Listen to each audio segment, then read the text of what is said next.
Sebagai doa kita bersama, kita akan mendengarkan satu pujian solis. Kita bersyukur di tengah-tengah kesibukannya, Elsa Pardosi, seorang yang memang bidangnya musik dari Singapore Bible College. Seorang yang sangat menonjol dalam bidangnya. Pada malam ini juga akan memberikan sebuah doa kepada Tuhan. Saya kagum melihat banyak penyanyi yang dikaruniai Tuhan. Salah satu yang saya kagumi adalah ketika orang itu bernyanyi dari jiwa dan rohnya. Dari sedikit orang yang saya temukan demikian, Elsa Pardosi mengalami hal itu. Itulah sebabnya ketika tahun lalu saya berkhotbah dan saya mengajak dia juga bernyanyi di gereja Presbyterian di Singapura. Sebelum berdoa seperti ini, dia bernyanyi. Dan setelah bernyanyi, Dr. Erning, seorang yang ahli dari buat kacamata, dia berkata kepada saya, jiwa saya benar-benar dikenyangkan, disejukkan oleh pujian yang tadi. Dia bernyanyi dari rohnya. Mari kita berdoa, kita teduh. Tujuan kita datang ke sini bukan melihat artis, tapi melihat Tuhan yang bangkit. Amin. Mari kita bersama-sama menikmati doa pujian berikut. Ini doa kita bersama.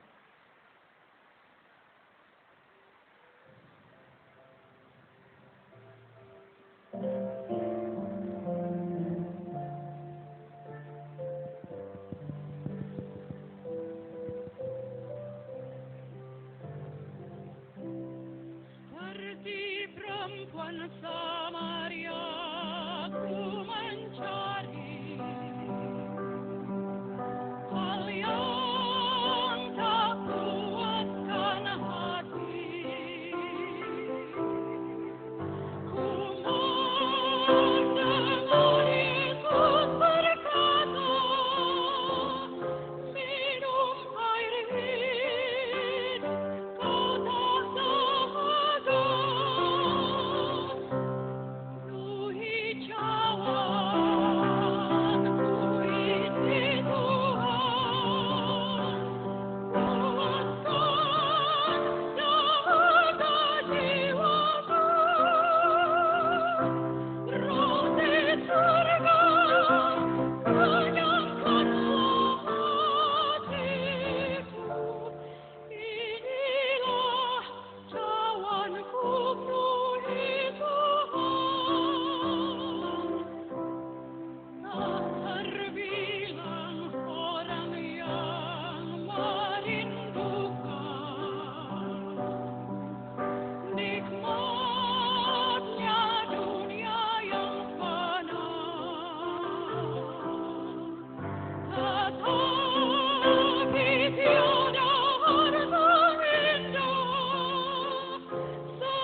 Mari kita berdoa. Mari kita berdoa sejenak di dalam hati memohon supaya Kristus yang bangkit 2000 tahun yang lalu dengan rahmat dan kasih karunia-Nya yang ajaib, malam ini kita boleh mengalami apa artinya Kristus bangkit. Berdoa dari lubuk hati masing-masing yang terdalam. Rasul Paulus mengatakan, yang ku kehendaki ialah mengenal Dia dan kuasa kebangkitannya. Mari juga kita berdoa supaya misteri rahasia Kristus bangkit bukan sekedar perayaan, tetapi betul-betul pengalaman pribadi kita masing-masing. Semua kita berdoa, semua kita teduh, mohon tidak ada yang jalan-jalan. Kita tiba pada klimaks daripada ibadah kita. Yang punya anak kecil mohon kerjasamanya. Tidak membiarkan anaknya mengganggu konsentrasi kita masing-masing. Supaya jam ke depan benar-benar cawan kita dipenuhi oleh Tuhan.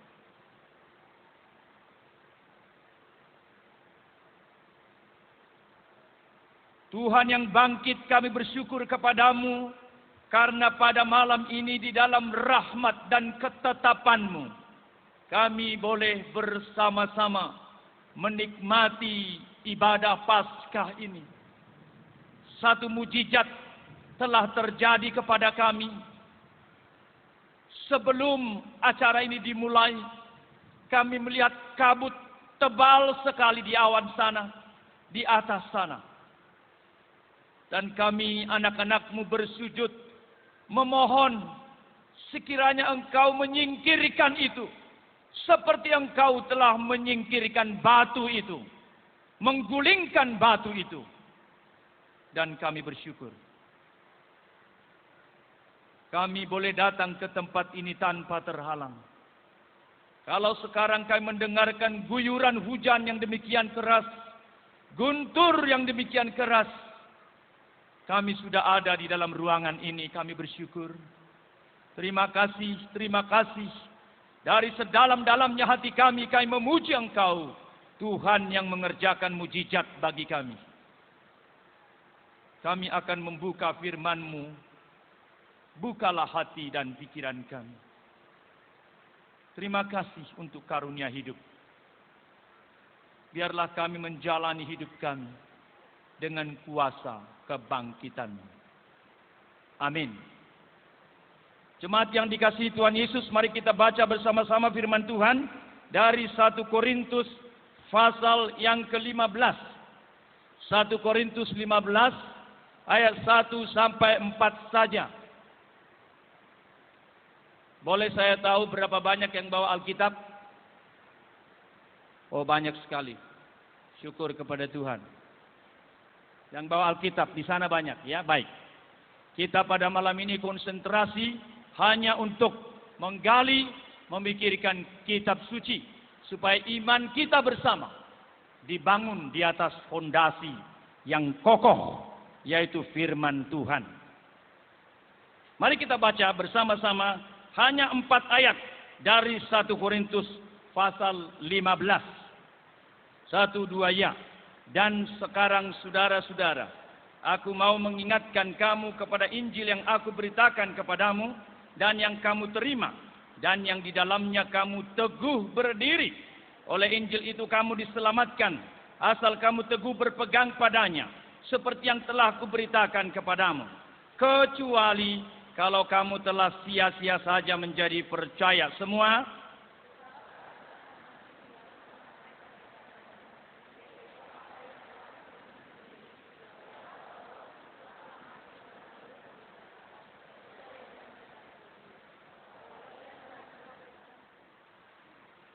Kehidupan ini, saudaraku, lahir, hidup, mati. Tumbuhan lahir, hidup, mati. Binatang lahir, hidup, mati. Manusia lahir, hidup, mati. Anak kecil mati. Remaja mati. Pemuda juga mati. Orang tua juga mati. Yang miskin juga mati. Yang kaya juga mati. Orang kecil sederhana juga mati. Pejabat tinggi juga mati. Orang terkenal seperti Bang Judika Sihotang juga bisa mati.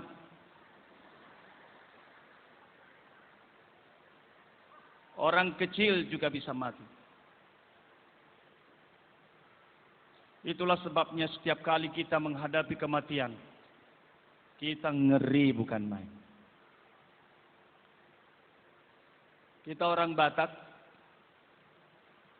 maaf yang bukan non-Batak, terima kasih untuk kedatangannya. Orang Batak memang sangat ekspresif, mengungkapkan perasaannya. Itulah sebabnya kalau kita melihat orang Batak yang masih ekspresif, kalau ada anaknya misalnya mati, wah dia menjerit tuh. Amangoy, naisit takon. Wah, teriak dia. Naisit takon opung, ay dia. Ngacoso sana opung. Nggak mati. Di dia lulu aku. Di mana lagi aku bisa menemui kamu? Seorang istri yang sangat mengasihi suaminya. Ketika suaminya meninggal dunia, dia melihat suaminya sekedar tegar sebentar karena dia melihat suami sudah mati, dia pingsan lagi. Setelah beberapa menit dia mulai sadar, dia melihat lagi, tenang lagi, dia lihat lagi, pingsan lagi. Kematian begitu mengerikan. Saya pernah melihat seorang ibu, pas ketika suaminya mau diturunkan ke liang lahat, mendadak dia melepaskan diri dari orang memegang dia. Dia berkata, "Dahot mau, ikutlah aku. Rabbita mati. Biarlah kita mati sama-sama." Itulah yang terjadi berabad-abad lamanya. Perjanjian lama. Terus dari zaman Taurat. Terus sampai zaman nabi-nabi. Terus sampai zaman akhir ditutup Maliaki. Sampai kepada perjanjian baru. Lahir hidup mati. Lahir hidup mati. Itulah sebabnya janda yang kehilangan anak laki-lakinya itu juga menjerit sekali dia ketika anaknya mati. Itulah sebabnya ketika perempuan yang kehilangan saudara laki-lakinya, bagi orang Yahudi yang sama dengan orang Batak, kalau tidak ada lagi papanya, dia masih punya nilai di dalam masyarakat jikalau masih ada itonya, saudara laki-laki. Tetapi saudaranya itu pun mati juga. Bisa dipahami, dia kehilangan semuanya. Lahir, hidup, mati. Yang hidup tidak punya daya berbuat apa-apa terhadap sang maut. Karena yang hidup pun akan menuju ke sana lagi. Itulah sebabnya bagi saya kebangkitan Kristus merupakan satu hal yang memutarbalikkan kehidupan itu. Ketika arus yang tidak bisa ditolak, tidak bisa balik, irrevocable, harus lahir hidup mati, lahir hidup mati, lahir hidup mati. Kristus putar melalui kebangkitannya. Dia mendemonstrasikan ketika Lazarus diratapi, Tuhan mendemonstrasikan, saya bisa putar haluan, dia akan bangkit, tapi Lazarus akan mati lagi. Tetapi ketika Yesus bangkit, apa yang terjadi?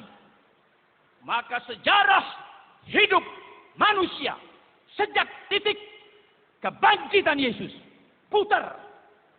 Hidup manusia tidak berakhir pada kebinasaan. Hidup manusia tidak binasa kepada nothingness, zero, pembusukan. Hidup manusia berakhir kepada kekekalan, Itu sebabnya saya tidak tahu bagaimana perasaanmu ketika menyanyikan, maut sudah dikalahkan oleh Yesus Tuhanku.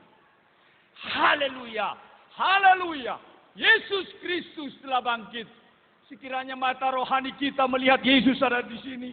Saya tidak tahu bagaimana ekspresi mengatakan terima kasih Tuhan. Engkau sudah bangkit, memutar kehidupan. Sehingga arah hidup manusia pasti menuju kepada kekekalan. Hidup menjadi berarti. Saudara sekalian, 1 Korintus 15 merupakan satu bagian yang sangat-sangat bagus di dalam seluruh perjanjian baru yang bicara soal kebangkitan. Kita bersyukur kepada seorang teolog, Paulus, seorang doktor teologi yang boleh dikatakan, yang memimpin orang di zamannya sampai ke abad-abad sekarang bagaimana berteologi. Apa yang kita pernah pikirkan dan tanyakan tentang kebangkitan ada di 1 Korintus 15, 58 ayat. Bagian pertama, Rasul Paulus memulai satu prinsip beriman, yaitu Kristus benar-benar bangkit. Setelah ini beres, dia masuk kepada yang kedua, ayat 12 sampai 34. Perhatikan Alkitabmu. Jikalau Yesus sudah bangkit, jangan ada yang berkata tidak ada kebangkitan. Pada zaman Korintus ada pemahaman yang lain. Bukan mati bangkit. Itu tidak mungkin. Itu kehidupan tidak bisa diputar. Irrevocable. Harus menuju lahir hidup mati, kaya mati, miskin mati. Dan itu berakhir kepada kesia-siaan. Dan karena itu dia berkata, yang terjadi bukan bangkit. Yang terjadi jiwanya tetap.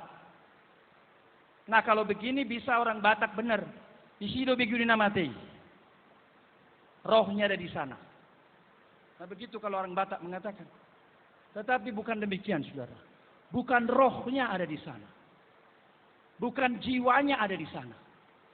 Bahwa jiwa itu immortal. Bukan itu. Bukan kekekalan jiwa yang dibahas. Tetapi yang dibahas. Yang mati. Yang busuk. Tuhan akan bangkitkan. Tapi yang pertama adalah Yesus. Itulah yang dikatakan di ayat 20. Yang benar ialah Kristus dibangkitkan dari antara orang mati sebagai yang sulung. Dia lebih dahulu. Baru semua yang percaya. Terpujilah nama Tuhan. Jikalau saudara dan saya mengimani ada kebangkitan orang mati. Mungkin agama lain juga bisa berkata, baik, kami juga percaya. Lahir, hidup, mati. Dan ada kehidupan sesudah sekarang. Kalau begitu sama. Memang. Semua agama yang agung harus memiliki pemahaman. Sesudah mati harus ada kehidupan di sana. Entah bagaimana bentuknya. Ada pengharapan akan kebangkitan. Ada di agama sehingga kelihatannya sama dengan agama Kristen, Alkitab. Tapi ada bedanya. Ketika dikatakan di ayat 20, yang benar ialah Kristus dibangkitkan dari antara orang mati sebagai yang sulung. Di sini pegang satu hal yang penting. Kebangkitan di dalam agama lain adakah? Ada. Kebangkitan di dalam agama Kristen, Alkitab adakah? Ada. Kalau begitu sama, saya berkatakan tidak sama. Kebangkitan di dalam agama lain itu merupakan satu ide, pemikiran, belum menjadi kenyataan dalam bentuk tubuh. Semua pendiri agama, semua orang besar, nabi-nabi yang dianggap hebat, paling hebat, mereka ada dalam kuburan. Tetapi Yesus yang disalah mengerti oleh banyak orang, Yesus yang disalah mengerti oleh banyak teolog. Dalam zaman dunia yang pernah ada yang diciptakan Allah. Dia membadikan kebangkitan suatu fakta, realita.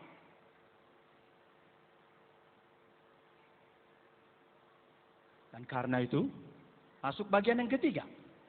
Kalau saya percaya Yesus bangkit, dan itu menjadi dasar yang teguh pada kebangkitan saya. Kira-kira saya bangkit nanti sesudah mati seperti apa? Itulah bagian yang ketiga. Ayat 35 sampai 38. Wih, luar biasa. The great passage from the New Testament. Pasal besar di dalam perjanjian baru 1 Korintus 15 tentang kebangkitan. Bukan 1 ayat, bukan 2 ayat, bukan 10 ayat, 58 ayat. Saya tidak punya waktu membahas 58 ayat pada malam ini. Kita bisa pulang besok atau lusa. Kita hanya bahas beberapa ayat penting saja. Malam ini itu dulu. Kalau Tuhan berkenan berdoa. Saya kira panitia melihat bersyukur. Ternyata respon baik. Kalau Tuhan berkenan, kita bikin seminar-seminar. Bukan KKR jumlahnya 10.000. Seminar jumlahnya 10.000. Supaya ada pengajaran yang baik. Atau, ini doa saya. Seminar jumlahnya 100.000. Bikin di Gelora Bung Karno. Supaya beres kerohanian kita. Amin.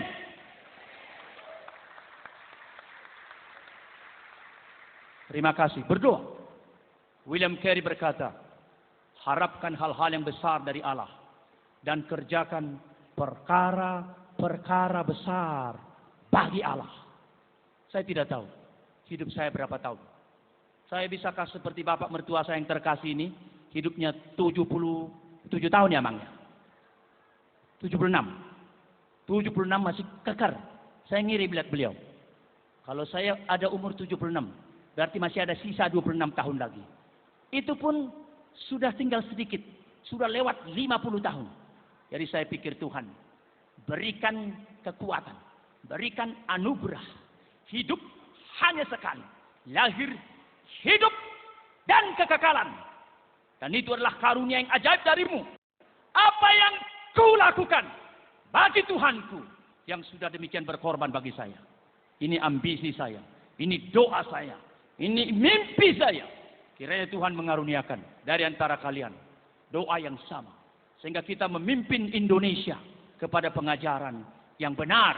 Kepada moral yang benar. Kalau Indonesia moralnya benar.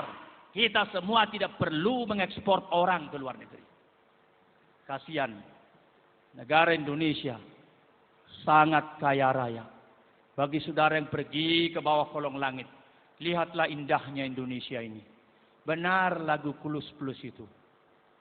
Bukan lautan, hanya kolam susu.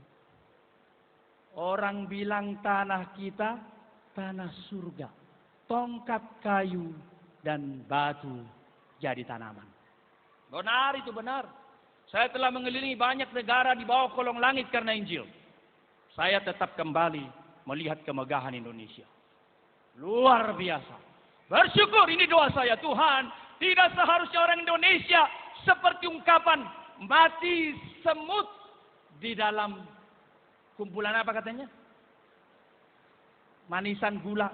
Atau tidak seharusnya mati tikus di lumbung padi. Tidak seharusnya.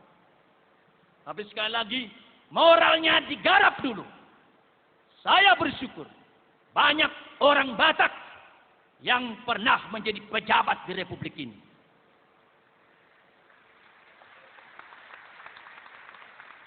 Ini bukan sukuisme. Yang mau saya katakan kita harus memberi sumbangsih bersama. Seorang tokoh Batak yang saya kira akan dikenang terus. TB Simatupang. Menjadi kasat umur 29 tahun. Luar biasa bukan? Tapi Goarna Madaina. Artinya namanya lah rasanya. Tahi Bonar Simatupang. Niat yang benar. Luar biasa itu. Maafkan kalau saya mengatakan Terjadi kemerosotan moral di antara halak kita, orang kita. Tapi saya bersyukur kalau adik saya Judika tadi berkata, ini tanda-tanda Tuhan bekerja. Oh iya, Tuhan terus bekerja. Setelah tahun 1824, pertama kali Injil datang ke Tanah Batak. 1824. Terus bergerak. Sampai ada seorang nomensen yang luar biasa hebatnya negaranya. Mau datang ke Persia, mau mati di Sigupar. Waktu saya pergi ke Salib Kasih, saya melihat dia punya doa. Ya Tuhan, biarlah hidupku dan matiku ada di tengah-tengah bangsa Batak. Saya meneteskan air mata. Orang Jerman, luar biasa hidupnya, advance sekali. Mau pergi ke Tanah Batak dan mati di sana. Ketika saya melihat kuburannya, sangat menyedihkan. Kuburannya tidak ada istimewanya. Saya berdoa di sana. Kiranya ada tangan orang yang Tuhan gerakkan suatu ketika. Memberikan setidaknya peringatan, penghormatan. Pernah ada nomensen yang digerakkan Tuhan sebagai simbol Allah mengasihi bangsa Batak. Dan saya senang mendengar Yayasan Gema Kiriasa akan mengadakan tribute kepada nomensen. Beberapa mereka dari sini. Bolehkah berdiri kalian? Kita doakan supaya kerinduan mereka bisa berwujud. Terima kasih. Tuhan mengasihi orang Batak, benar. Kekristenan berkembang terus, benar. Itulah sebabnya secara pemerintahan Tuhan telah menyatakan karunia-Nya. Banyak orang-orang Batak, baik di Pemda, baik di pejabat-pejabat tertentu, baik saya katakan tadi di militer. Waktu saya jalan-jalan ke museum yang di Gatot itu, dari 7 gambar kasat-kasat itu, ada 3 orang Batak. Dari 7 kasat kepala staf, ada 7 orang Batak. Ada 3 maksud saya, dari 7 ada 3. Bukankah itu luar biasa? Secara teologi, gereja, kita tidak bisa menyangkali setiap gereja yang bertumbuh berkembang besar sekali. Ada orang Bataknya di sana. Tidak bisa disangkali. Tetapi apa yang terjadi belakangan ini? Orang berkata kelihatannya ada kemunduran. Istilahnya Judika Suhotang, sepertinya ada perpecahan. Amang Mantang Jaksa Manurung pernah berkata, Sagala, kalau berkhotbah kau, coba khotbahkan hotel itu. Itu masalah orang Batak. Hosom, teal, elat, lati. Hotel, hosom, teal, elat, lati. Kalau nyanyi Daniel Dasalak kita tepuk tangan. Oh bagus. Kalau nyanyi Judika Suhotang kita tepuk tangan. Bagus. Dan harus tepuk tangan sungguh-sungguh. Tapi kadang-kadang ada semangat begini. Belum nih. Terus dia urah. Kenapa itu? Judika wala runner up do be. Anak iban nasodoho do Indonesian Idol. Anggodo Indonesian Idol. Jauh di atas juara 1. Bah, bahasa tepuk tangan, semangat naroa do. Ini semangat jelek. Kita kurang tulus memberikan penghormatan. Saya berdoa sama Judika Suhotang sebelum acara ini. Saya berkata, kau sudah dikaruniai Tuhan. Melihat kau nanti, orang bisa histeris. Tapi tolong, nyanyikan lagu supaya Tuhan ditinggikan. Saya berkata sama dia, saya berkata sama Judika, berapa tahun lalu, 6 tahun yang lalu, saya khotbah Anda nyanyi, cuman di PSKD itu ya, kecil, PSK, Persekutuan Siswa Kristen. Nah, berapa bulan depan, kita akan melayani di Istora. Bukan di PSKD. Istora. Tapi mari kita kasih kemuliaan kepada Tuhan. Dan waktu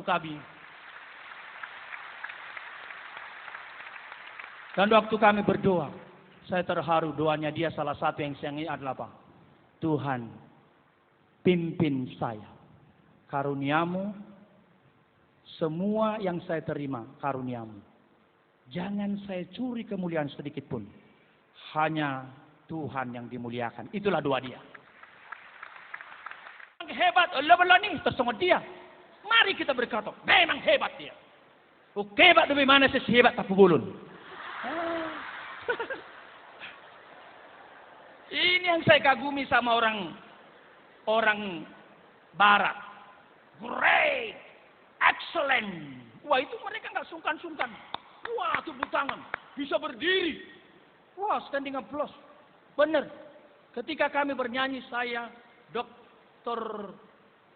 Robinson Butar-Butar, Tertius, Petrus, itu orang Jawa, Tertius orang Manado, ada satu lagi orang Manado, kami 3 orang Batak, 1 Astri.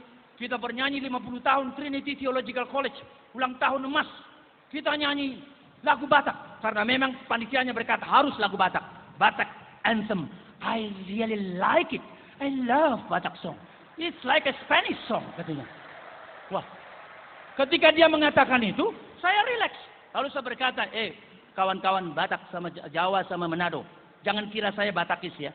Memang ini yang diminta oleh koordinator Golden Jubilee TTC. Kita mesti lagu Batak. Lalu kita nyanyi meragam-ragam. Satu pendeta dari sana, halu. Satu dari sana, siap. Satu dari sana, halu. Satu dari sana, siap.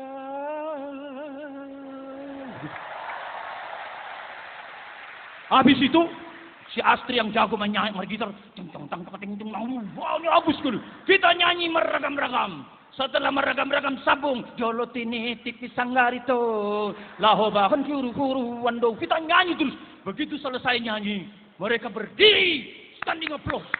Begitu. Hebat. Begitu kita jalan ke sana, great. Orang Barat berkata, do you produce any CD? Ada CD-nya enggak? Saya berkata, not yet. Siapa tahu ada yang booking kan, waktu itu lagi kurang dana juga. Nah mari saudaraku, moralitas kembalikan. Itulah sebabnya ketika Paulus berkata, yang sangat penting telah kuberitakan kepadamu, Kristus mati. Yang sangat penting telah kuberitakan kepadamu, Kristus bangkit. Apa artinya ini? Dalam waktu yang sisa saya akan memikirkan 2 kalimat penting ini. Yang sangat penting, atau yang terutama, atau yang pertama, kata prototype. The first things, hal-hal yang utama, yang paling utama, dari banyak hal mau sampaikan, saya mau katakan kepadamu, yaitu apa dia berkata, Kristus telah mati karena dosa-dosa kita sesuai dengan kitab suci. Kita berhenti di sana, ayat 4, bahwa ia telah dikuburkan, bahwa ia telah dibangkitkan pada hari yang ketiga, sesuai dengan kitab suci. Yang sangat penting, the first thing, the main things, the very important things, I address to you. Saya menyampaikan kepadamu, Kristus mati karena dosa-dosa kita. Dan dia berkata, ini bukan karangan saya. Apa yang aku terima, kuteruskan kepadamu. Itu yang dikatakan. Apa yang aku terima, kuteruskan kepadamu. Itu yang sangat penting itu. Yaitu Kristus mati. Karena dosa-dosa kita. Apa yang kuterima dari generasi sebelumnya, kuteruskan kepadamu. Yaitu Kristus bangkit. Sebelum Korintus ditulis, kira-kira tahun 35. Pengakuan iman seperti ini sudah dimiliki gereja mula-mula. Itu data yang terdokumentasi. Bukan setelah Korintus ditulis. Bukan tahun 50-an. Bukan tahun 60-an. Bukan tahun 70-an. Bukan tahun 2006. Seolah-olah kita menciptakan doktrin ajaran baru. Bukan. Paulus berkata, aku sudah terima yang sangat penting. Kristus mati. Tahun 35. Sekarang 2006. Ribuan tahun sudah pengakuan iman itu. Tahun 35, berarti sesudah tahun 30 Yesus mati dan bangkit naik ke surga. Berarti hanya 5 tahun berselang. Tidak ada karangan di sana. Tidak ada kisah sempat berkembang. Tetapi betul-betul ada satu pertemuan dengan Tuhan yang bangkit. Dan ini dikisahkan, ceritakan, pass it on, teruskan. Dan itu harus diteruskan sampai sekarang. Mengapa Kristus mati merupakan satu hal yang penting? Saya harap 4 hal berikut dipegang kuat oleh iman. Yang kecil, remaja, dan yang tua. Pertama, karena kematian Yesus bersifat mengganti. Itulah yang dikatakan sesuai kitab suci. Nabi Yesaya mengatakan dia tertikam karena pemberontakan kita. Dia diremukkan karena kejahatan kita. Dia diganjar karena kita melanggar hukum. Dan oleh bilur-bilurnya dia dilukai supaya kita sembuh. Dia mengalami hal negatif, kita mengalami hal positif. Inilah yang mengganti. Jikalau saudara sekalian jemaat yang dikasihi Tuhan sempat memberi waktu merenungkan 7 ucapan Yesus di kayu salib. Kalimat-kalimat yang sangat mengerikan. Salah satu kalimat yang keempat, ketika Matius 27 berkata, maka Yesus berseru dengan suara nyaring, Eli, Eli, lama sabatani. Allahku, Allahku, mengapa engkau meninggalkan aku? Yesus tidak berkata Bapakku. Kalimat pertama, ya Bapa ampuni mereka. Kalimat terakhir, ya Bapa ke dalam tanganmu kuserahkan nyawaku. Kalimat keempat, bukan Bapa. My God, why hast thou forsaken me? Inilah mengganti. Saya tidak punya waktu menjelaskan detail apa artinya mengganti. Yang jelas, semua dosa harus dihukum. Semua manusia sudah berbuat dosa. Roma 3 ayat 23. Tidak ada yang terkecuali. Semua berdosa. Roma 6:23 berkata, upah dosa adalah maut. Dan karena itu, jika Yesus tidak mati, maka engkau dan saya mengakhiri hidup ketika kita mati. Dan akhirnya ketika penghukuman Allah yang suci datang, kita akan berkata, Allahku, Allahku, mengapa engkau meninggalkan aku? Itulah habis kehidupan kita. Tapi karena Yesus mengganti. 1 Tesalonika pasal 1 ayat 9 berkata, kau menantikan kedatangan anaknya yang telah dibangkitkannya dari kematian. Yaitu dia yang telah melepaskan kamu dari murka Allah yang akan datang. Tidak ada murka bagi engkau dan saya karena Yesus mati. Yang kedua, Kristus mati penting. Karena apa?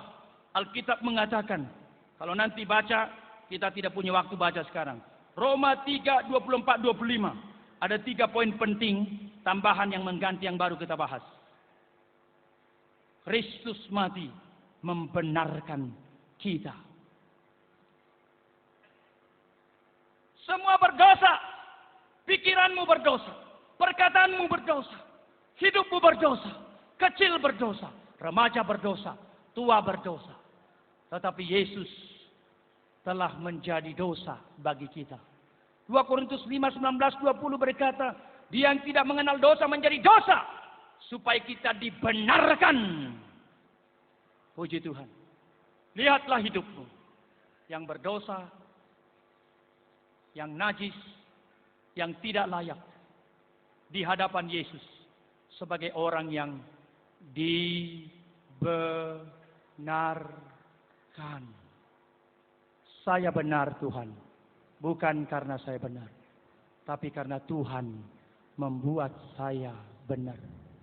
Allah tidak melihat seorang pun di antara kita sebagai orang najis ketika engkau datang kepada Yesus. Yang ketiga, Kristus mati penting. Karena apa? Bukan saja membenarkan. Roma 3 tadi mengatakan, dia mati menebus kita. Kata membenarkan itu kalimat di pengadilan. Ketika seorang dituduh bersalah, bersalah, bersalah. Tapi oleh hakim mengatakan, found not guilty. Orang ini tidak bersalah. Maka semua tuduhan tidak ada gunanya lagi. Demikianlah kalimat itu digunakan oleh Paulus. Engkau dan saya found not guilty. Ini kalimat court, pengadilan. Tapi setelah kalimat pengadilan, langsung muncul kalimat ibu-ibu di pasar yang suka menggadaikan barang, lalu kemudian menebus barang. Inilah istilah kedua. Kita sudah hilang, engkau dan saya sudah hilang. Tetapi Yesus menyerahkan nyawanya sebagai ganti untuk memiliki engkau dan saya bagi Bapa. Itu sebabnya saya menikmati ada satu lagu yang pendek dalam bahasa Inggris. I'm not my own, I'm thine. You've chosen me, I'm thine. Bought with the price, the blood of Jesus. I'm not my own, I'm thine. Aku bukan milikku, aku milikmu. Kau sudah memilih saya, aku milikmu. Kau sudah membeli saya dengan darah Yesus, aku milikmu. Biar semua pulang kita berkata, sudah menjadi milik Yesus. Itu memang kalimat Yesus ketika dia berkata, anak manusia datang bukan untuk dilayani, tetapi untuk melayani dan memberikan nyawanya menjadi tebusan bagi banyak orang. Puji Tuhan. Tidak ada pendiri agama yang pernah mengatakan, aku menyerahkan nyawaku supaya aku menebus engkau kembali. Tidak ada, hanya Yesus. Yang keempat, Kristus mati penting. Karena apa? Karena melalui kematian Yesus, Dia mendamaikan engkau, saya, kepada Allah. Kalimat mendamaikan ini bukan istilah pasar, bukan istilah pengadilan. Kalimat mendamaikan ini adalah istilah di bait Allah. Setelah korban dibunuh, setelah domba disembelih, lalu kemudian korban naik ke surga, Allah menerima korban pendamaian. Istilah bait Allah diambil oleh firman Tuhan, oleh Paulus. Yohanes pada awal pelayanannya memang mengatakan juga, lihatlah anak domba Allah yang memikul isi dosa dunia. Saya tidak tahu bagaimana perasaanmu jikalau engkau di gereja tradisional seperti HKBP. Salah satu gereja yang sangat kuat, sangat ketat, sangat kaya memperingati soal kematian Yesus adalah gereja HKBP dan gereja tradisional lainnya. Lagu-lagunya kaya.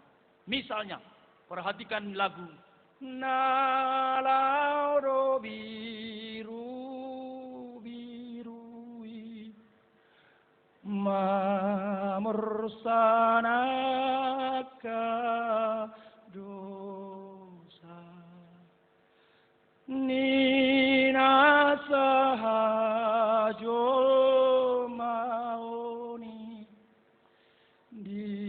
diseret ni rohana. Itu adalah prinsip dari kitab imamat. Harus ada domba yang disembelih, harus ada domba yang dilepaskan. Ada dua macam. Saya tidak punya waktu menjelaskan itu. Tetapi lagu ini mengatakan ialah domba Allah. Dia memikul dosa itu. Kalau dalam perjanjian lama ada yang dipotong, ini nanti korbankan kepada Allah. Yang kedua, ada korban yang satu lagi. Taruhlah tangan, imam taruh di atas kepala kambing atau domba. Akuilah semua dosa-dosa, dosa-dosa, dosa-dosa, dosa-dosa semua akui.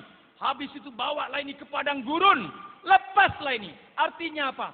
Ini simbol sudah ditransfer dosa itu, dibawa sama biru-biru itu. Ketika saya memahami ini, saya tidak pernah bisa menyanyikan lagu itu tanpa terharu. Nalaudo biru-birui, mamor sanak kadosa. Sudah pergi domba itu untuk memikul dosa manusia. Itulah sebabnya ketika Yesus mati di kayu salib, salah satu yang ditulis oleh Matius adalah, maka terbelahlah tirai bait Allah dari atas ke bawah. Ruang maha suci dipisahkan dari ruang suci. Tidak boleh orang sembarangan masuk. Di sini ada tabut Allah. Di sini ada tongkat Harun. Di sini ada kehadiran Allah. Yang boleh masuk hanya imam besar. Tidak semua imam besar. Yang imam besar yang dapat undian baru boleh masuk. Memberikan korban pendamaian. Tetapi penulis kitab Ibrani berkata, Yesus, imam besar kita, tidak mengorbankan darah domba. Dia membawa darahnya sendiri. Dia menembusi seluruh awan. Dia naik. Dia membawa darahnya sendiri kepada Bapa di surga. Agunglah kasih Yesus. Dalam pemahaman teologi saya yang sederhana, kira-kira 15 tahun yang lalu saya mencoba mencipta lagu tentang ini. Lihatlah anak domba Allah yang datang menghapus dosa dunia. Dia yang mulia datang dengan hina, agar yang hina jadi mulia. Waktu saya mengatakan dia yang mulia datang dengan hina, saya buat melodinya turun. Supaya yang hina jadi mulia, saya buat nadanya naik. Setelah selesai itu saya bikin suatu kalimat penyembahan yang keluar dari ibadah pribadi, devosional saya. Saya menyanyikan, membuat ayat 2. Oh Yesus, agunglah kasih-Mu. Sungguh ajaiblah pengorbananmu. Kau pikul semua dosa manusia. Kau bawa sertamu mati di Golgota. Lalu kalimat sesudahnya merupakan satu tekad komitmen saya seumur hidup selama saya diberikan Tuhan hidup.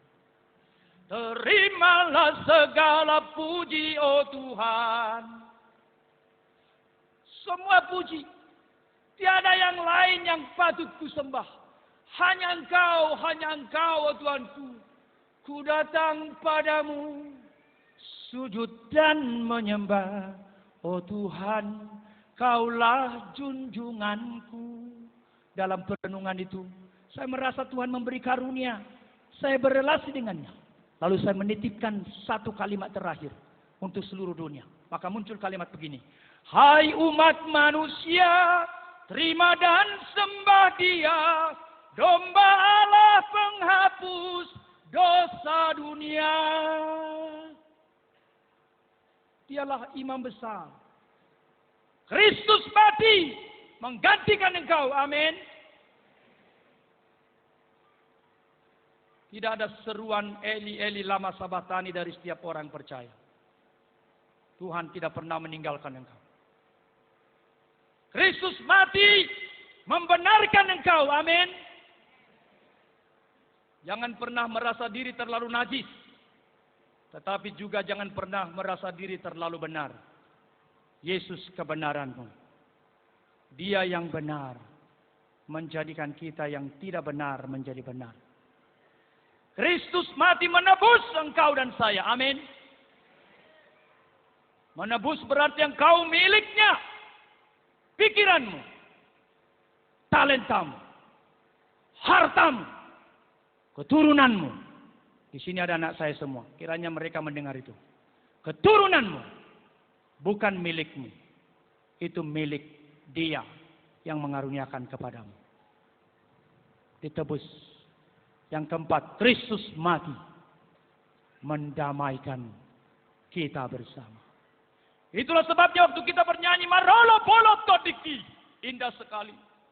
Orang yang berdosa, orang berontak, orang dikendalikan roh jahat, tidak mungkin bisa marolo polo di hadapan Tuhan.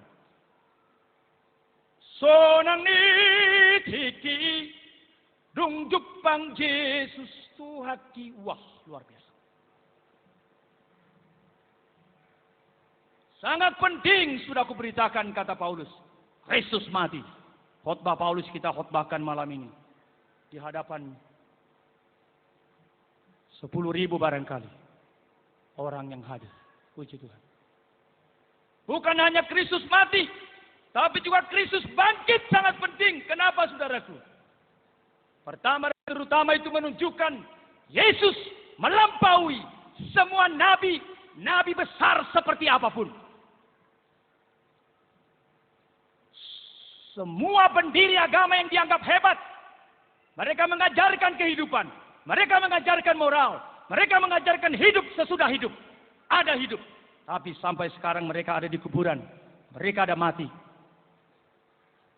Tetapi Yesusmu yang kau percaya, Tuhanku yang kulayani, dia telah mengosongkan kuburan. Sekalipun dia dianggap nabi, dan nabinya nabi cilik tapi kecil, tapi nabi kecil ini telah mengosongkan kuburan. He goes beyond, transcends all human being. Dia melampaui semua manusia, semua nabi, semua pendiri agama. Karena itu, sembah, sujudlah dia. Yohanes yang ditulis kira-kira 2-3 dekade sesudah Matius, Markus, Lukas mencoba memberikan sikap seharusnya kepada Yesus. Maka pasca kebangkitan muncullah Thomas peragu, dan setelah kemudian Yesus menampakkan diri, dikatakan dia bersujud, dia berkata, Tuhanku dan Allahku. Kiranya semua orang Batak, non Batak, semua umat Tuhan, terima kasih sekali lagi untuk kedatangan saudara-saudara. Semua kita boleh menjadi orang percaya kepada Tuhan dan menjunjung tinggi Yesus selama kita hidup di dunia yang singkat ini.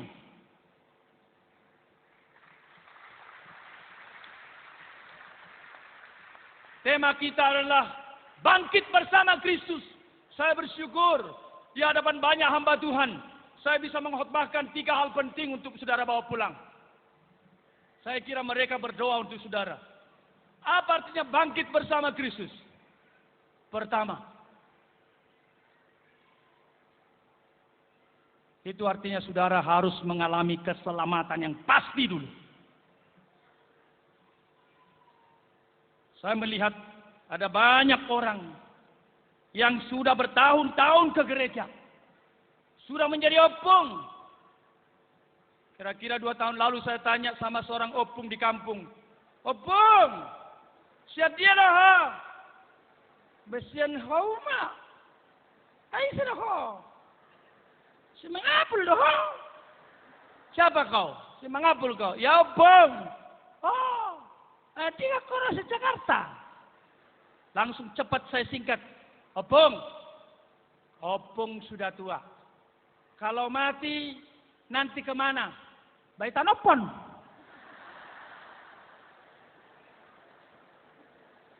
Mohon maaf bagi yang tidak mengerti. Opung, kalau nanti mati kemana? Dikubur. Loh, maaf.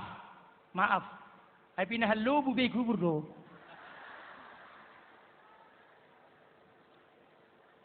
Yang tidak mengerti pinahalubo, apa itu pinahalubo? Coba dibisikkan kalau di sebelahnya.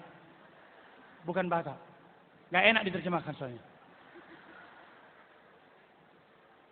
Lagunya sih bagus.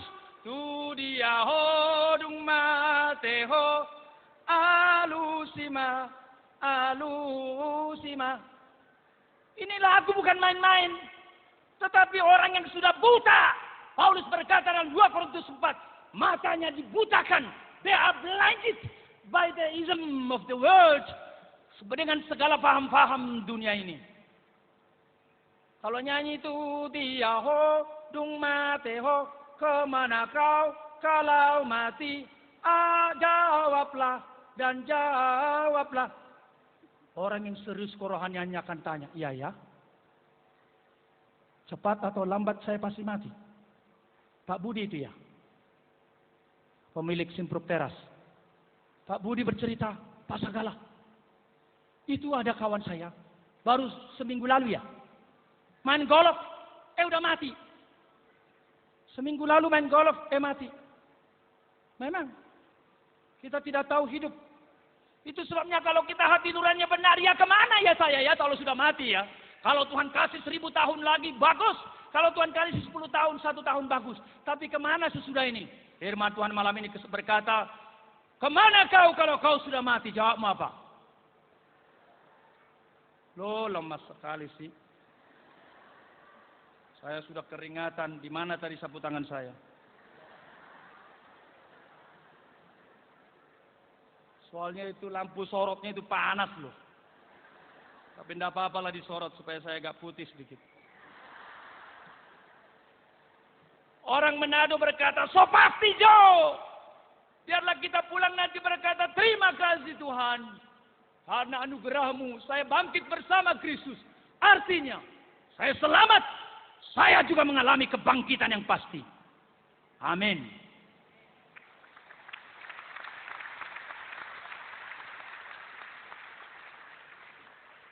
Saya melawan semua pendeta-pendeta dan ahli-ahli teologi yang mengatakan tidak boleh yakin keselamatan. Saya punya surga surgui. Emangnya surga punyamu? Sombong banget kau. Sombong kali lah kau. Emangnya kau sudah baik kau? Emangnya amalmu sudah baik kau? Memang persekutuan doa secongan mas sudah. Inilah dia orang persekutuan doa. Kalau sudah ikut persekutuan doa, itu termiring dong. Bereng mah. Masuk ke surga ini mana? Nah ini sering kali. Padahal saya berkata, kalau orang berkata kalau saya mati pasti ke surga. Itu bukan kesombongan, itu rahmat. Saya mengatakan amin. Terima kasih Tuhan. Saya orang berdosa. Tetapi Engkau telah mengganti saya. Membenarkan saya. Menebus saya. Mendamaikan saya. Bangkit bersama Kristus. Artinya keselamatan. Saya gabung.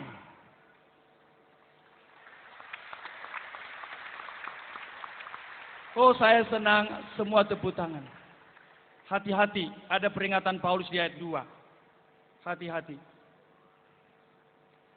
Oleh Injil itu kamu diselamatkan asal kamu teguh berpegang padanya. Seperti yang telah kuberitakan kepadamu. Kecuali kamu telah apa? Sia-sia menjadi percaya. Saya sebagai hamba Tuhan tetap berpikir Tuhan jangan ada orang sia-sia beriman. Pura-pura beriman. Tradisional beriman. Paulus serius. Kalimat itu diulang ayat 17. Mari kita baca satu ya. Mari kita baca ayat 17. 1, 2, 3 ya. Dan jika Kristus tidak dibangkitkan, maka sia-sialah kepercayaan kamu dan kamu hidup dalam dosamu. Sia-sia kepercayaan. Doa saya. Doa Pak Jauh Dolo Saribu. Doa pendeta Simbolon. Doa seluruh hamba-hamba Tuhan di sini. Kita berpegangan tangan. Tidak ada yang pulang dari tempat ini sia-sia beriman.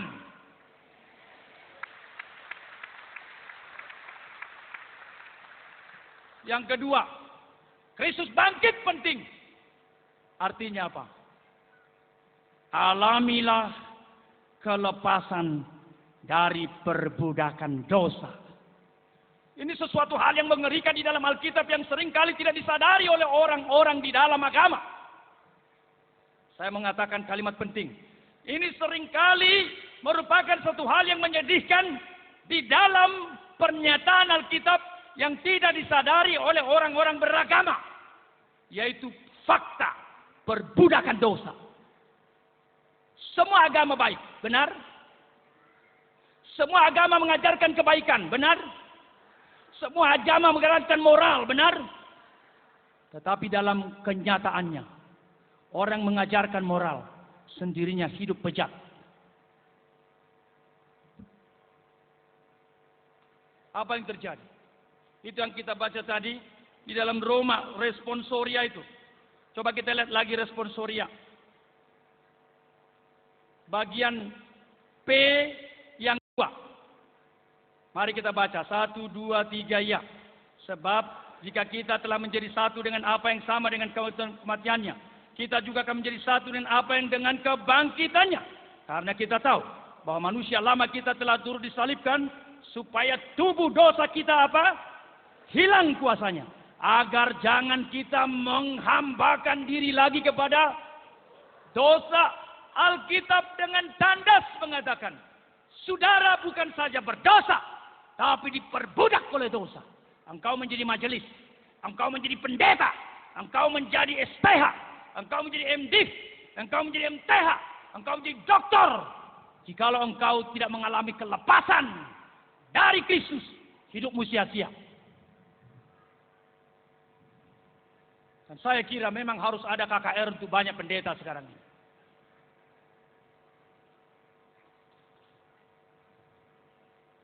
Saya mengatakan ini bukan dengan senang. Maafkan rekan-rekan pendeta.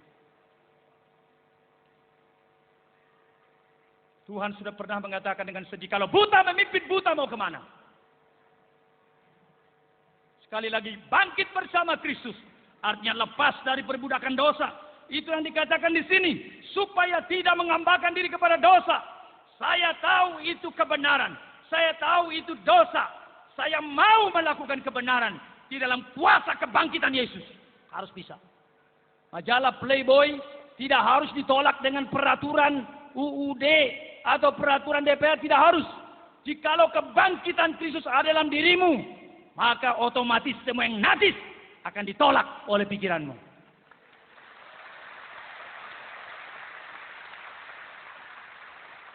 Suami tidak harus dipelototi oleh istrinya. Pakai kamera. Kemana suamiku ini? Kemana suamiku ini? Tidak harus. Ada istilah orang Batak. Apa istilah orang Batak? Kuda, bagaimana? Kuda 100 bisa dijaga, begitu ya? Hoda 100 boleh jagaun. Anggo sada jol madang boleh jagaun tuan nami, katanya. Kuda 100 dijaga bisa, satu orang nggak bisa. Suami yang mengalami kebangkitan Kristus, kemanapun kau pergi, di hatimu hanya istrimu.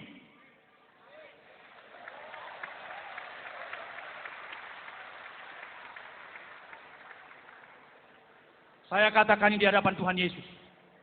Karena dalam setahun mungkin saya hanya berapa bulan bersama istri saya.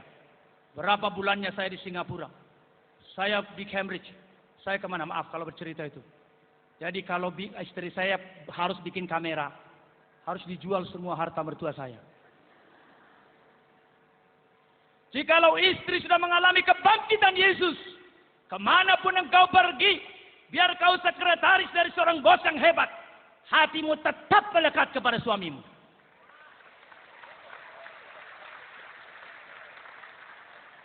Kelepasan dari perbudakan dosa, itu penting. Saya tidak mau mengatakan saya moralis, tidak. Pak Jauh dulu 1000 juga orang najis dulu. Saya orang najis dulu. Kami bisa seperti ini karena terus berserah, mengalami, menyerah, mengalami, menyerah, mengalami firman, mengalami roh, dirubah, renewing, baharui dari hari ke hari. Alkitab itu dituliskan. Demikian kalimat digunakan. Anak makin cinta kepada orang tuanya karena firman. Anak makin cinta belajar karena firman. Dilepaskan dari segala macam obat bius, drugs, narkoba, pornografi, majalah Playboy. Dilepaskan dari semuanya itu. Ingat, kecuali engkau ketat, disiplin, sungguh-sungguh, tekun, belajar, memperlengkapi diri, masa depanmu suram. Tetapi kalau engkau dengan kuasa kebangkitan Kristus, belajar dan belajar, dengan kuasa kebangkitan Kristus, bekerja dan bekerja, kau katakan terima kasih, Kristus mengerjakan mujizat, batu digulingkan. Saya juga bisa mengalami kuasa kebangkitan, dilepaskan dari segala macam perbudakan. Amin. Yang terakhir, kebangkitan Kristus penting. Karena apa? Dengar baik-baik.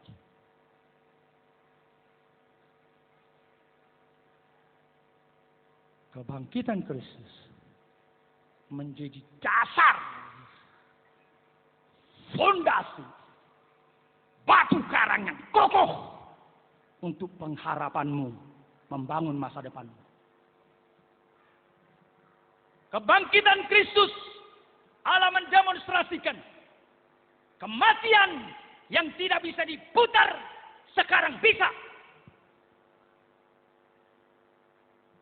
Itulah sebabnya dalam Roma pasal 5 Paulus berkata, coba lihat Roma 5 itu, kita baca saja.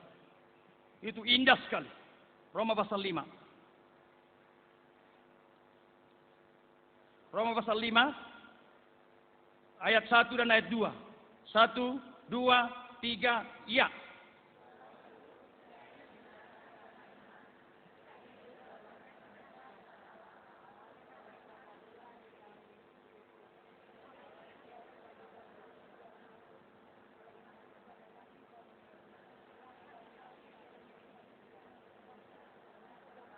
Wah, itu luar biasa. Nanti baca, renungkan lagi di rumah, gali.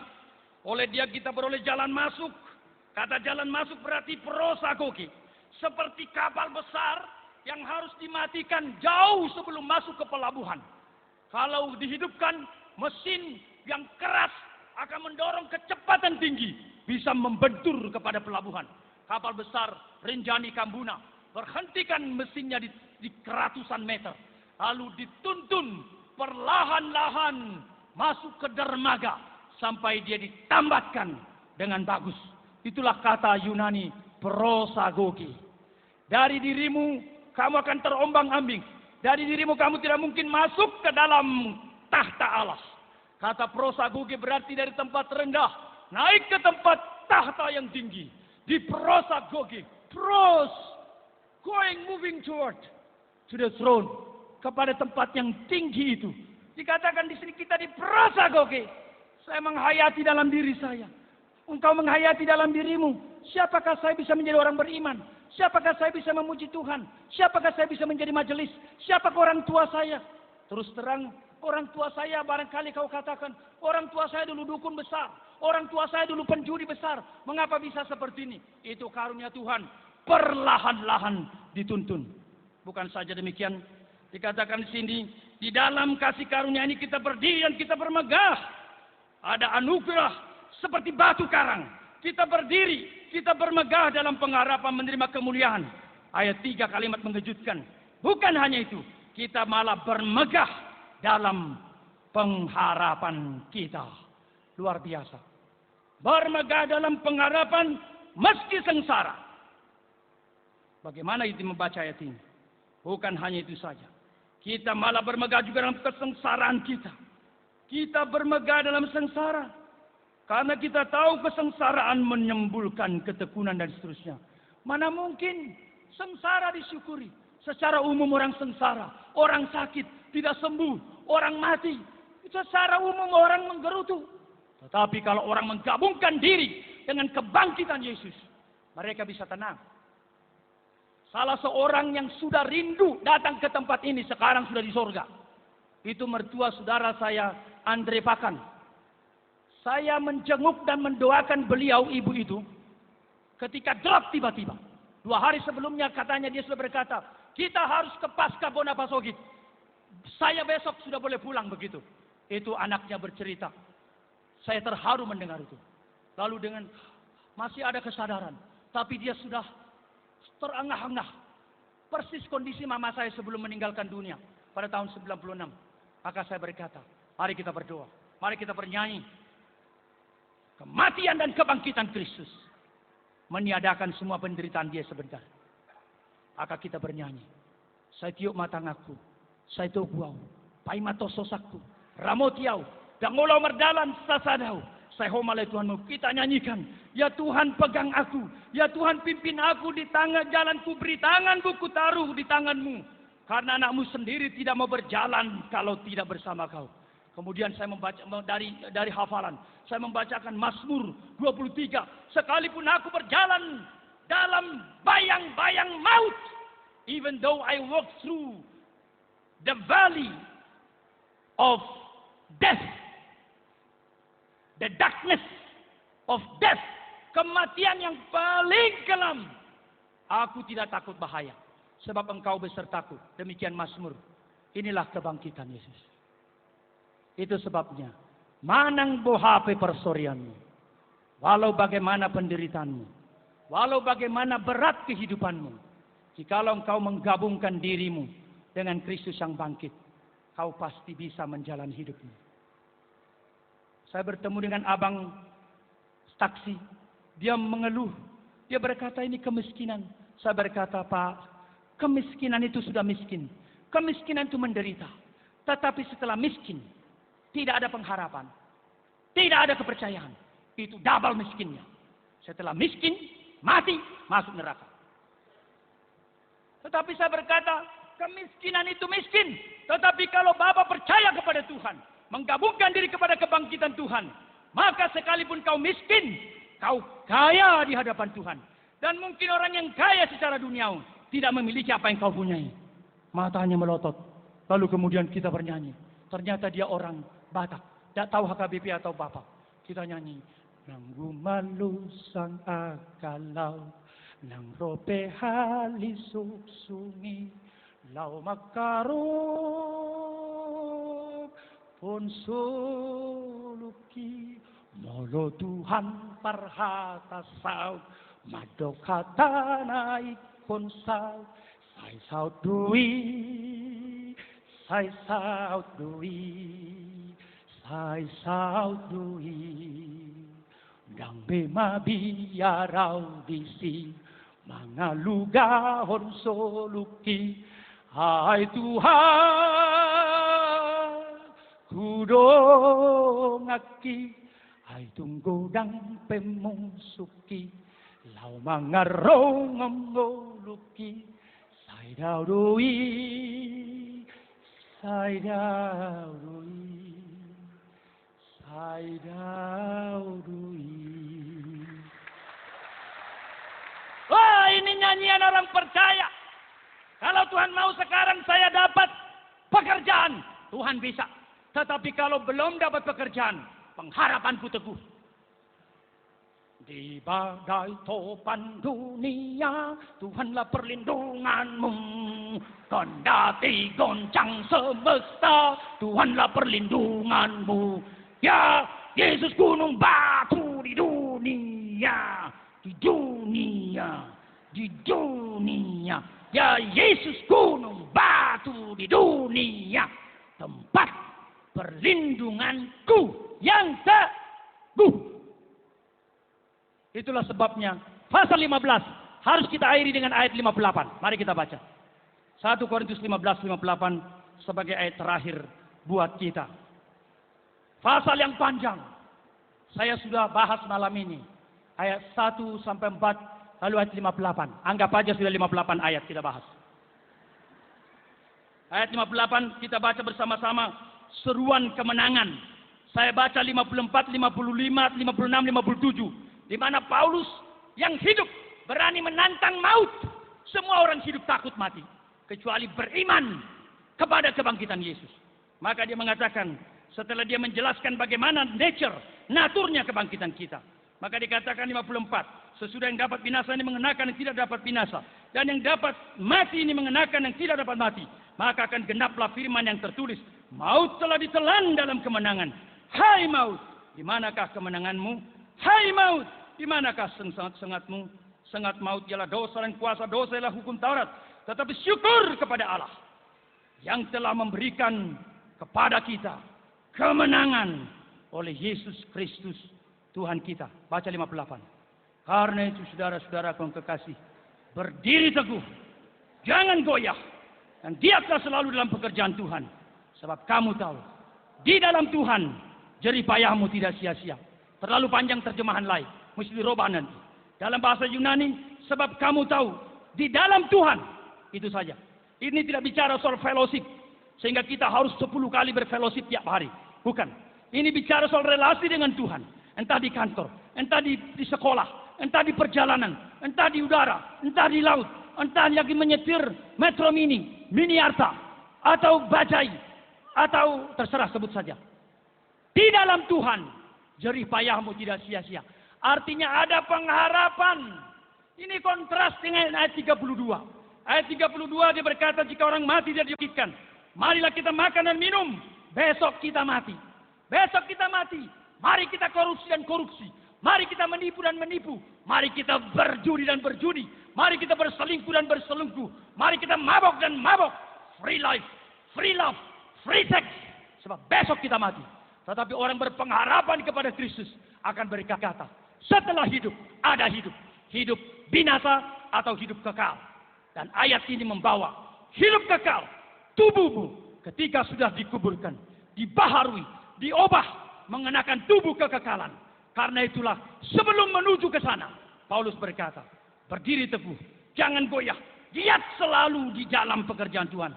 Sebab kamu tahu, di dalam Tuhan, jerih payahmu tidak sia-sia. Mari kita berdoa. Mari kita semua tundukkan kepala. Kita berdoa, bersyukur karena kematian Kristus yang penting menggantimu, membenarkanmu, menebusmu, mendamaikanmu. Dan bangkit bersama Kristus. Pastikan keselamatanmu. Jangan ragu sedikit pun. Pulanglah dengan satu syukur. Bukan sombong. Syukur, terima kasih. Engkau menyelamatkan saya. Tidak peduli dosamu sebesar apa. Tidak peduli roh jahat sebesar apa. He is the Father of all spirits. Dia adalah Bapa segala roh. Dia sanggup mematahkan belenggu dosa dalam dirimu. Lepaskan. Bangkit bersama Kristus. Berarti mengalami kelepasan dari perbudakan dosa. Bangkit bersama Kristus. Berarti kau menghadapi hari esok. Sebab dia hidup. Ada hari esok. Because he lives. I can face tomorrow. Saya bisa menghadapi hari esok. Bersama Tuhan. Dia bisa menggulingkan batu. Dia bisa mengosongkan kuburan. Dia bisa juga mengatasi segala masalahku. Amin. Kita berdoa. Sambil mendengarkan sebuah pujian dari Elsa Pardosi. Inilah menjadi doamu kepada Tuhan. Berdoa kepada Tuhan. Berdoa. Biarkan roh Tuhan. Saya percaya Allah bekerja luar biasa malam ini di tengah-tengah kita. Jangan keraskan hati. Lembutkan hati. Seperti seruan pendeta Peter Manuhutu lebih awal tadi.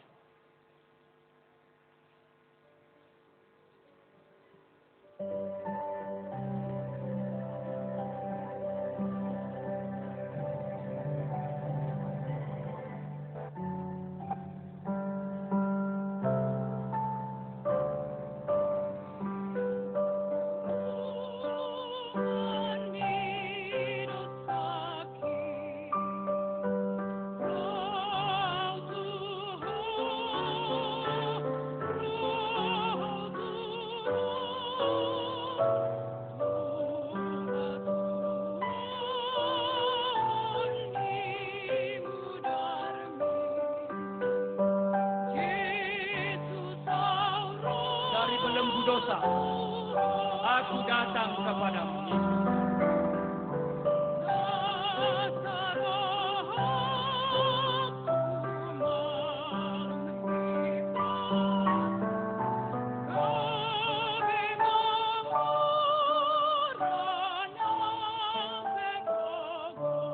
Apakah miskin, apa kaya, engkau milikku.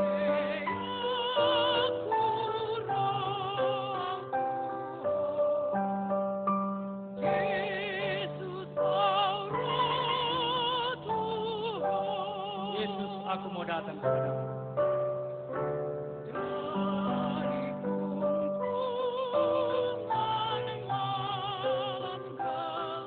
Dari kumpungan malam gelap.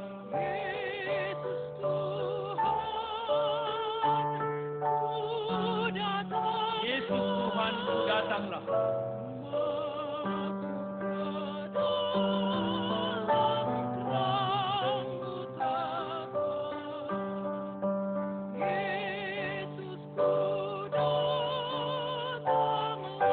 Saya mau datang kepadamu.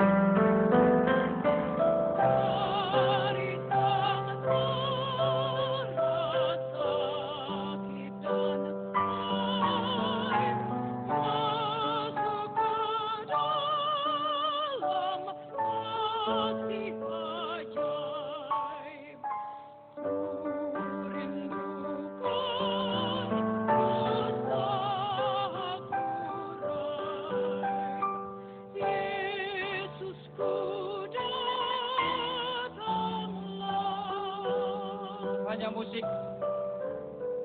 Firman Tuhan dengan tegas mengatakan, kematian Kristus begitu penting menggantikan membenarkan, menebus dan mendamaikan. Tema kita malam ini, bangkit bersama Kristus. Pulanglah mengalami kepastian, keselamatan. Bukan karena amalmu, tapi karena kebaikan Yesus. Yang dari kemuliaan datang menjadi hina, bahkan mati di kayu salib. Mungkin ada di antara kau yang berkata, saya masih ragu-ragu. Saya mohon didoakan, supaya saya betul-betul menyatukan iman saya dengan Kristus yang bangkit. Maka saya pun bangkit, saya pun diselamatkan. Ada orang demikian. Kita mau berdoa bagi saudara. Acungkan tangan sejenak, langsung diturunkan. Puji Tuhan, puji Tuhan, puji Tuhan. Mungkin ada di antara yang berkata, Pak Pendeta, saya masih bergumul. Saya sulit memahami bahwa Kristus benar-benar bangkit. Dan karena itu saya pasti selamat. Bantu saya dalam doa. Saya mau beriman malam ini. Saya mau mengalami kuasa Kristus yang ajaib, yang dahsyat. Doakan saya. Ada orang berkata demikian. Kita akan mengakhiri ibadah Paskah ini dengan berdoa bersama engkau. Banyak hamba-hamba Tuhan mau berdoa bagi engkau. Karena itu acungkan tangan sejenak, langsung diturunkan. Puji Tuhan, puji Tuhan, puji Tuhan.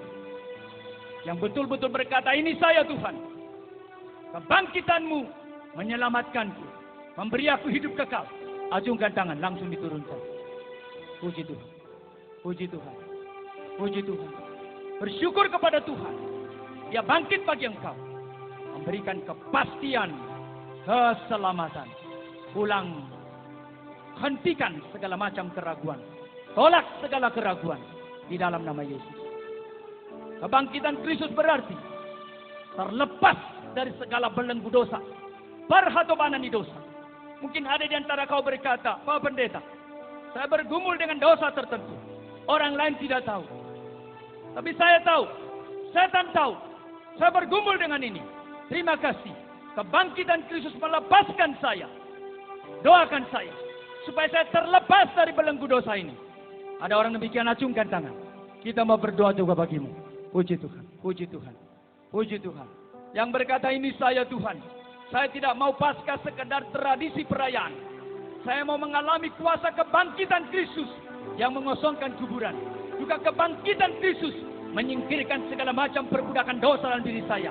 Ada orang demikian. Kita mau berdoa bagi, mau acungkan tangan. Masih ada. Puji Tuhan, puji Tuhan. Di atas, di tribun atas, di belakang sana.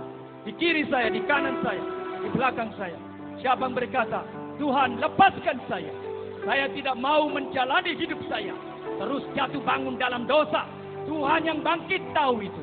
Tuhan yang sudah mati bagi dosa tahu pergumulan saya.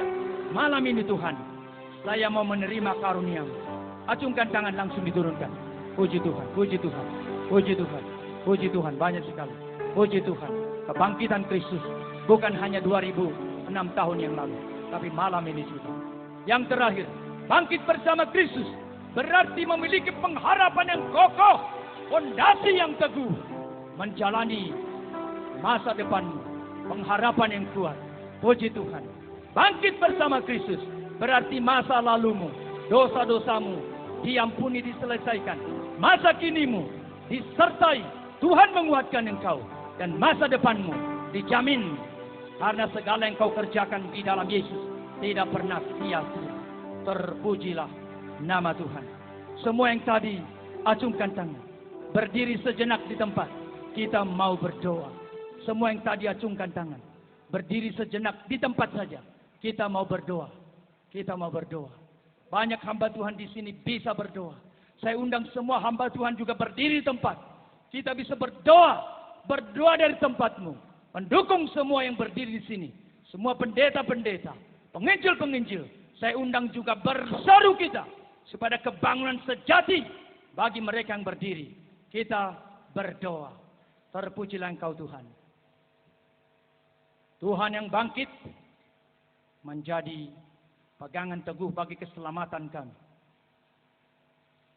Tidak ada maut yang sanggup memisahkan kami dari kasih-Mu. Terima kasih Tuhan. Melalui kematian-Mu, Engkau mematikan kematian itu. Maut telah ditelan melalui kematian. Terima kasih. Semua anak-anak yang berdiri di hadapan-Mu, bergumul akan keselamatan hidup kekal yang pasti. Kami berdoa semua hamba-hamba-Mu, teguhkan isi hati mereka saat ini juga. Roh Allah yang menghidupkan, menciptakan iman dan hidup kekal ada dalam diri mereka. Kami bersyukur kebangkitan Kristus juga menjadi satu dasar yang kokoh, kekuatan dan motivasi yang kokoh untuk kami terlepas dari segala perhambaan dosa, perhatobanan dosa, perbudakan akan segala macam pornografi, percabulan, perzinahan, perjudian, iri hati, amarah, permusuhan, dan segala macam bentuk dosa. Kiranya Engkau membersihkan kami semua, membersihkan umat-Mu yang berdiri di hadirat-Mu. Terpujilah Engkau Tuhan. Mari kita semua berdiri. Kita semua berdiri. Terima kasih Tuhan. Karena kebangkitan kami mengalami pengharapan yang pasti. Terima kasih. Kepada Engkau Tuhan yang bangkit, kami serahkan diri kami. Kami serahkan keluarga kami. Jadikan keluarga yang harmonis. Suami yang istri yang dingin. Tuhan kembali memberikan kehangatan. Kepada anak yang sekolah. Kepada semua anak-anak yang bekerja. Yang melayani. Kuasa kebangkitan Kristus memberi pengharapan yang kekal. Terpujilah Engkau Tuhan. Terpujilah Engkau. Inilah nyanyian kami kepadamu. Terimalah nyanyian kami. Kita menyanyikan lagu Dari Hidupku yang Bercela.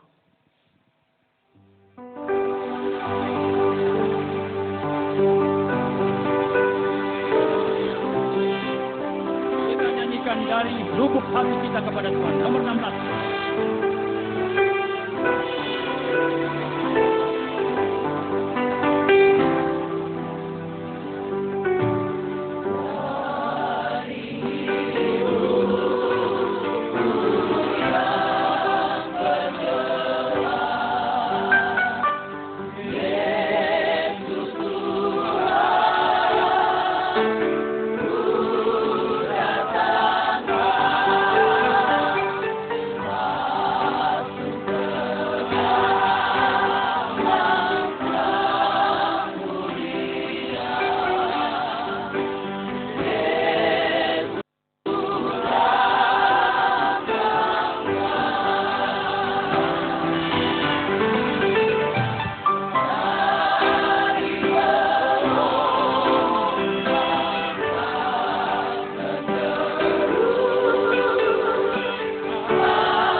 Bangsa kita yang sakit, sebagai kehadiran semua umatnya, seluruh umat khususnya orang Batak, boleh menjadi solusi perbaikan dari bangsa ini. Kita bersyukur karunia Tuhan sudah diberikan kepada kita, baik dalam bidang pemerintahan negeri, baik dalam militer, bahkan juga dalam bidang hukum, jaksa, hakim, penuntut umum. Banyak sekali dari orang Batak. Mari bertuhan supaya Yesus yang sudah mengunjungi tanah Batak melalui Tuan Burton, melalui misionari, melalui Nomensen, kebangunan rohani yang sejati terjadi terus menerus bagaikan sungai yang deras mengalir membersihkan bumi Indonesia ini. Saya mengundang Pendeta Yulianto Simanjuntak, mewakili rekan-rekan hamba Tuhan yang duduk yang berdiri di floor ini. Saya undang ke depan untuk bersama saya berdoa syafaat untuk bangsa, untuk gereja, untuk orang Batak. Mari berdoa bersama. Banyak kesulitan, gereja diancam, tidak bisa bikin gereja, Kita bergereja di ruko, di rumah, itu pun diancam. Kelihatannya hidup di negara komunis sepertinya lebih memberi keamanan, kenyamanan. Tapi kita berdoa supaya segala rintangan, tantangan yang menghambat kuasa Kristus seperti batu yang besar, Tuhan gulingkan. Gereja Tuhan bertumbuh berkembang. Seluruh gereja-gereja tanpa kecuali, gereja Batak, non Batak, semua bangkit. Saya persilakan Pendeta Julianto dulu berdoa baru saya. Tuhan kami yang di surga, kami bersyukur karena hati kami digetarkan ya Tuhan. Oleh karena firman-Mu ya Tuhan telah menjamah hati kami. Firman-Mu telah menjawab dan pergumulan kami. Terima kasih untuk kuasa yang Kau berikan kepada hamba-Mu. Semangat dan urapan yang Kau berikan kepada hamba-Mu, Pendeta Segala. Ya Tuhan, kami berdoa ya Tuhan, supaya firman ini benar-benar berbuah dan menghasilkan sesuatu perubahan. Tidak hanya bagi kami, tetapi juga bagi keluarga kami masing-masing. Bisa melihat, ada begitu banyak orang yang hidupnya sulit. Kami berdoa supaya Tuhan memberikan belas kasihan kepada kami. Sama seperti Engkau memberikan kepada hamba-Mu yang sudah berkhotbah kepada kami. Jamahlah hati kami Tuhan melihat mereka yang juga terlelah dan terlantar. Seperti domba yang tidak bergembala. Supaya apa yang sudah kami terima, kami juga bisa bagikan kepada mereka. Tuhan, kami tahu kami banyak kekurangan. Kami banyak kegagalan. Kami banyak kesalahan ya Tuhan. Tetapi kepada kami yang lemah dan bersalah, Engkau selamatkan dan Engkau percayakan Injil yang mulia. Engkau percayakan ya Tuhan, tugas yang begitu mulia. Kiranya Tuhan dengan kami bergandengan tangan, bekerja sama ya Tuhan, boleh membawa perubahan di dalam hidup kami masing-masing, di dalam keluarga kami. Dan kiranya Engkau mengembalikan segala berkat ya Tuhan kepada hamba-Mu yang sudah menyampaikan. Dan semua panitia yang sudah bekerja ya Tuhan. Dan biarlah ya Tuhan, benih firman-Mu akan berbuah lebat pada waktunya. Dan semua kami ya Tuhan diajar untuk bersyukur dalam semua kesulitan, dalam semua kesalahan, dalam semua kegagalan. Kami terus berserah dan diperbaharui oleh kuasa salib Kristus. Karena kami bersyukur ya Tuhan, tidak ada satu kegagalan kami, tidak ada satu kegagalan manusia yang bisa menggagalkan rencana Tuhan bagi kami. Dan tidak bisa menggagalkan rencana Tuhan untuk keturunan kami. Dan kiranya Tuhan, kami berdoa, jadilah kehendak-Mu bagi kami masing-masing, bagi keturunan kami. Dan kami berdoa untuk bagi bangsa kami. Dengarkan doa dan syukur kami. Yang kami panjatkan di dalam nama Tuhan kami, Yesus Kristus. Amin. Kami juga berdoa ya Bapa untuk bangsa Indonesia yang sangat Kau cintai, yang kaya akan alamnya. Kami berdoa untuk 220 juta kurang lebih manusia di sini, supaya kuasa kebangkitan Kristus bekerja di seluruh aras kehidupan, mulai dari pemerintah tertinggi, Presiden SBY, Wakil Presiden Yusuf Kala, semua anggota kabinet, seluruh pimpinan dari pusat sampai daerah, militer, polisi, legislatif, yudikatif. Kami mohon karuniakan hati nurani yang bersih, supaya negara yang kaya raya ini suatu ketika menyadari betapa kayanya republik ini, karena diatur dengan manajemen yang baik. Karena Tuhan mengaruniakan republik ini, tanah, laut, dan segala isinya kepada orang-orang yang Kau pilih sendiri. Berkati, teguhkan seluruh pemimpin dimanapun mereka berada. Berdoa untuk seluruh gereja-gereja-Mu yang juga sedang bergumul, terancam, khususnya dengan satu peraturan belakangan ini. Tuhan, kami berdoa supaya kuasa kebangkitan Kristus yang telah menyuruh gereja untuk pergi memberitakan Injil, tidak pernah memadamkan semangat gereja-Mu untuk diam, tidak bersaksi. Tuhan, ketika manusia menyuruh kami berhenti, bubar dari beribadah, Tuhan pencipta manusia yang sudah bangkit dari maut telah menyatakan kepada kami pergi menjadikan seluruh bangsa murid Tuhan. Terima kasih ya Tuhan. 18:24 Engkau mengutus anak-Mu untuk pergi menyerahkan nyawa ke tanah Batak. Selanjutnya Engkau mengirim No Mention pergi menyerahkan hidupnya di tanah Batak. Sejak saat itu Injil berbuah dan berkembang. Kami berdoa syafaat. Ribuan kami yang ada malam ini berdiri di tempat ini. Orang Batak dan jemaat pada umumnya memohon, karuniakan kembali hati nurani yang bersih, iman yang sejati, kerinduan kepada firman Tuhan. Tuhan, terima kasih.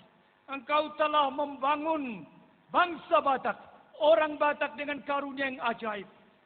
Kami berdoa terus jagai, terus berkati, supaya dengan karunia Tuhan, semua orang Batak di desa dan di kota, di tempat kecil dan besar, mereka terpanggil melakukan yang benar, yang mulia. Karena itulah panggilan kami dalam pengharapan yang teguh. Firman-Mu berkata, berdirilah teguh, jangan goyah, giat selalu dalam pekerjaan Tuhan, sebab di dalam Tuhan yang bangkit, jerih payah kami tidak sia-sia. Tuhan, kami berdoa syafaat kepada seluruh orang Batak. Ribuan kami di sini berdoa, dimanapun mereka berada, khususnya mereka yang menderita karena sulitnya kehidupan. Mungkin mereka ada yang sudah setengah jalan, tidak sanggup menjalani kehidupannya. Mungkin mulai berpikir melakukan hal-hal yang nekat.